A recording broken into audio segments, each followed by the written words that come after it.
All right, so I've got a 1953 Smith Corona Sterling. Now, this is not the original color. Normally, we don't paint these models or ages of Smith Coronas, but this one was in really rough condition. The exterior was. So it was painted a dark gray, but either way, um, I'll just show you how to go, show you around a 53 Smith Corona Sterling, and then do a typing demo to show you how this works. I love these models of Smith Corona. I have the electric version. My favorite typewriter. I use it for everything. Okay, so first of all, here's your carriage, and you have a paper holder right here, and this is where you set your margins. Okay. Next thing, I want to show you how the tabs work on this particular model. And they're not the same. You might have a late 40s or a late 50s. It's not the same. So you'll see here there's a tab key, but if you look all over, there's like nowhere to set the tabs. And you do that by flipping this back cover open like that. Ta-da! And then you'll see inside these little stops. They're called tab stops or keys or whatever. And you'll see this long metal bar with grooves in it. And you just set this stop wherever you would like your tab to go. So that's how you do it. And it's hidden behind here. And I'll be honest, it took me forever to realize that's where the tabs were. Okay, so next thing is right here you'll see a carriage release is behind the lever on each side. Just pull that in back and forth, and the carriage will move as far back and forth between as you have the margins set. This is your paper guide, and then right here, actually, which one is it? It's this one. Okay, when you hit the return handle, it's going to advance either 1, 2, or 3 lines depending on how you have it set right here. So there's 3, 2, 1, okay? Now right here, this little tiny lever gets overlooked a lot, and this is when you turn the roller, you can hear it click, and it clicks every half of a line. Now, maybe you're going to load a piece of paper and it's lined, or you've typed on it before and you're trying to realign it so you can keep going. And the clicks, it's just not going to get you in the right place. So then you just pull that lever down. It releases that roller so that you can do fine adjusting on it. Once you've got it adjusted exactly where you want it, re-engage that lever and then you're good to go. Okay, let's move this to the left. I'm going to open up the top, and inside you'll see the ribbon spool. Now we've used a universal ribbon. Does fit this typewriter.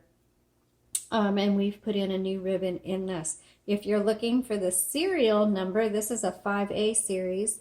It's going to be right here stamped on the left side of the metal frame, and it's pretty easy to find. Okay, when you need to change out the rollers, or the spools, you just pull them out. There's a little pin that sticks up, and so when you replace it, make sure one of these holes falls into that pin. And then thread it through. Here's a guide wire here, and there's a few here and another one over here. Make sure, if you're not exactly sure how to thread it, I have an up-close image on our website, and you can just click on the link in the description for the product listing, and it'll take you to an image of that. Okay, this is like your touch control determines how hard these type bars are going to strike your paper. Usually I can't tell a difference, but sometimes you can. It'll either make your font lighter or darker. Now, one of the things is when you get to the end of your ribbon, it doesn't mean you need to replace your ribbon. You just need to reverse the direction, which you do right here. So you should be able to go back and forth many, many, many times before you need to replace this ribbon. Your color selector is on this side. Let's go ahead and put it on black. And let's load up a piece of paper and do our typing demo.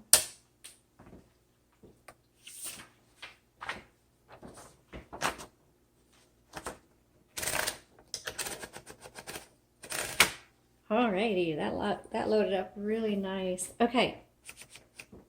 And in case you did get it crooked, you can pull this forward. That releases the tension on the paper, and you can adjust the paper if it's crooked, but it looks really good. So I'm going to re-engage that. Okay, no number 1 means you use the lowercase l. It's a 1953. Oh, this is nice. Smith Kona Sterling. Dang. I like this almost as much as I like my electric.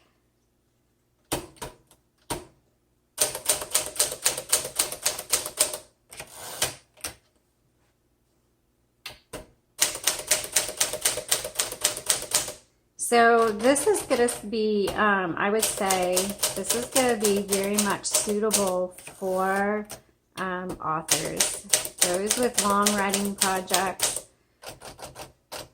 This is a good working typewriter, even though it's not the, hold on, not the original color.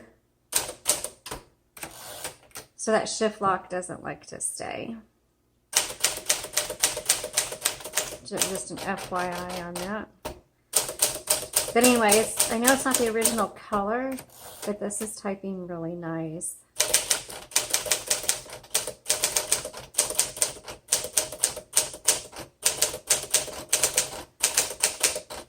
So I know it's fun to get really unique and different fancy typewriters, but if you're looking for a typewriter that's going to last you a long time and it's just going to be a solid typewriter and it's something that you can just trust in, I'm always going to point you to these Smith Coronas. They're not excessive in their prices. Whoops.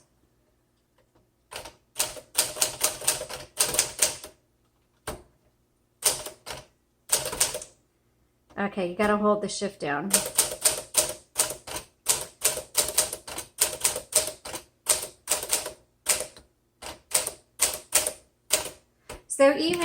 So even with nicer typewriters, like maybe an Olympia or something like that, you know, I usually go back to these, especially the 40s and 50s models. Absolutely my favorite Smith Coronas. They're just excellent typewriters. I don't know what else to say.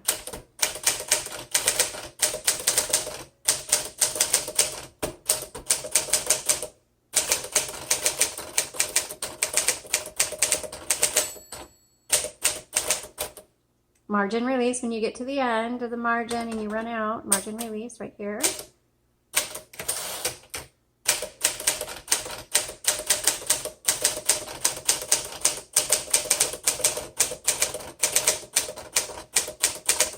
So the bell was really faint on that, but the bell did work.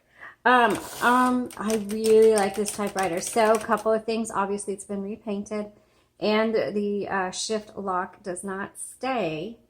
But other than that, it types extremely well. It's very smooth and easy. I would even say if you're a beginner and you just want to start out with a good working typewriter, gosh, this is going to be a good option for you. So thanks so much for watching. I hope you learned something today and have a great day.